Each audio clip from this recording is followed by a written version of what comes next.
ce jour dédié pour la réussite de Irit Bat Mazal, Nathalie Bat Irit et Anaël Bat Irit. À l'époque du mandat anglais, entre 1917 et 1947, donc les Anglais ont eu un mandat, la Société des Nations, de gérer ici la terre d'Israël.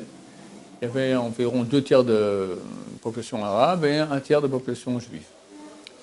Et les Arabes ont commencé à faire des pogroms, 129, pogrom de Hebron, c'est des choses très très dures, des attentats, etc. Et aussi du mouvement juif de résistance, qui ont commencé le Lehi, d'accord, le Hetzel, à faire aussi des attentats. Donc les Anglais ont commencé à serrer un peu les vis, et des moments ils faisaient ce qu'on appelle un Otzer, c'est un couvre-feu. D'accord, couvre-feu, dès 6 heures, plus personne ne peut sortir, si il risque sa vie, on peut le tirer dessus, enfin, on peut l'arrêter, etc. Et un Shabbat, il y a eu comme ça un couvre-feu pendant Shabbat, et il y avait le Rav Mordechai Sharabi Zatzal, qui était un des grands kabbalistes de notre génération, le Rav Odia Yosef, ainsi que l'Allemand de Belz ont étudié chez lui la Kabbalah, c'est lui qui leur enseignait la Kabbalah, entre autres, d'accord, le Rav Mordechai Sharabi de la Yeshiva Ner Shalom. Un grand tzaddik, il avait annoncé, il avait 10 ans auparavant, il avait annoncé que dans 10 ans, le Rabbi Tzon Abashul aura Roi HaKodesh. Il a su que dans 10 ans, il l'aurait. Effectivement, 10 ans plus tard, Rabbi Tzon Abashul a reçu Roi HaKodesh. Donc, il a un type qui voyait beaucoup de choses, etc. Et lui, il n'était pas du tout au courant. Il est dans ses livres, tout ça. Puis Shabbat, matin, il sort normalement pour aller au mikvé à 4h15, 5h du matin.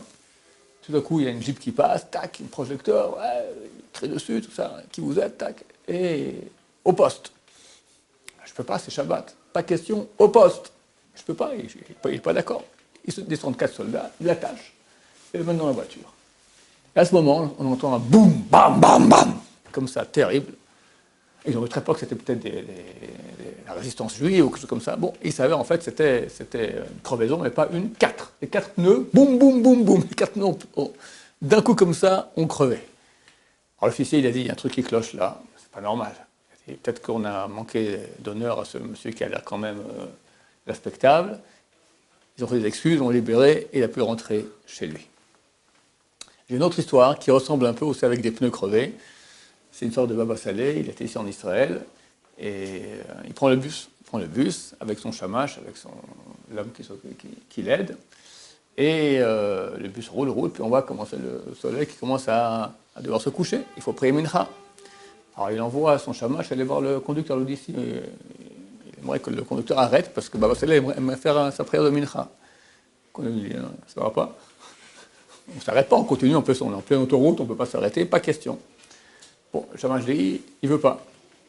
Va encore une fois le voir. Donc, le Rav, il insiste. Il dit, je ne peux pas, je suis absolument désolé. Et il va le voir Baba Saleh, il dit, il ne veut pas.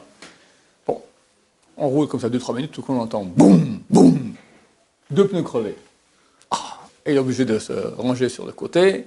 Baba Saleh descend, fait la prière de Mincha, il finit un Shabbat, il remonte dans le bus. Hop, à ce moment-là, les 2 crevaisons étaient déjà arrangées, il a eu le temps de réparer les 2 crevaisons. Exactement le temps vraiment top chrono, et il remonte dans le bus, et le bus repart. Alors, pas que ces histoires sont fantastiques, ce qui est beau de voir, c'est un principe qui peut beaucoup nous aider à nous-mêmes. Quand quelqu'un fait des efforts surnaturels, c'est-à-dire beaucoup d'efforts, il dépasse sa nature pour une certaine mitzvah, il reçoit une protection spéciale pour cette mitzvah. C'est connu. Très souvent, des gens qui font très attention à ce qu'ils mangent pour pas qu'il y ait des petites bestioles. Il y en a qui mangent, ils ne voient jamais des bestioles. C'est pas normal. Ça prouve que tu as dû en avaler sans faire attention. Mais les gens qui font très attention, alors tout d'un coup, ils ont des miracles. Tout d'un coup, tac, une bestiole est sortie. Un truc, il y a des trucs qu'on n'est pas obligé de vérifier, mais des fois, il y a des bestioles aussi. Tac, aux dernières secondes, il y avait une bestiole, comme ça, du ciel, on les protège. Idem, le Rav Mordechai Sharabi, qui pour lui, le Shabbat, c'était une sainteté extraordinaire, du ciel, on l'a protégé. Baba Saleh, chaque prière pour lui, il crevait les cieux jusqu'à que je me retrouve, d'accord? Donc, chaque fois que nous faisons des efforts pour une mitzvah, et c'est pas facile, on fait des efforts, on dépasse notre nature, on reçoit une aide. Parlons de ce que nous les jeunes gens, vous les jeunes gens et moi le plus tellement jeune, d'accord? Tous les matins, il y a un effort pour se lever à l'heure pour la prière. Il y a heure et heure. Il y a complètement raté la prière. Il y a arrivé sur le chapeau de roue et très rapidement tu rappes. Et puis arriver à l'heure, arriver encore un peu avant, dispo, bien comme il faut. Pour arriver à ça, il faut se lever. Mais le matin, on est fatigué. On a dormi tellement, d'accord? C'est bizarre, on est toujours plus fatigué au lever qu'au coucher, d'accord? Bon, le corps est à la force d'inertie, et puis il fait bon chaud, et puis dehors il fait froid, etc., etc. Chacun avec tous les bons arguments du etc. Tu dépasses ta nature. Mais au bout d'un moment, tu reçois une aide spéciale. D'abord, ta montre biologique s'habitue, tu te réveilles, et puis tu as une force comme ça qui t'aide à te lever comme ça. C'est chaque chose. Quand on fait des efforts au-delà de la nature, au bout d'un moment, Hachem vient et nous aide lui-même. Ce qui est écrit dans la voie que quelqu'un veut aller, là-bas, on l'amène. Il nous aide à aller tous dans les voies de sa sainteté, de grandir en Torah, d'avoir beaucoup de proximité d'Hachem et qu'il nous aide dans tout. Amen, Ken Yireh Ratzon. Amen.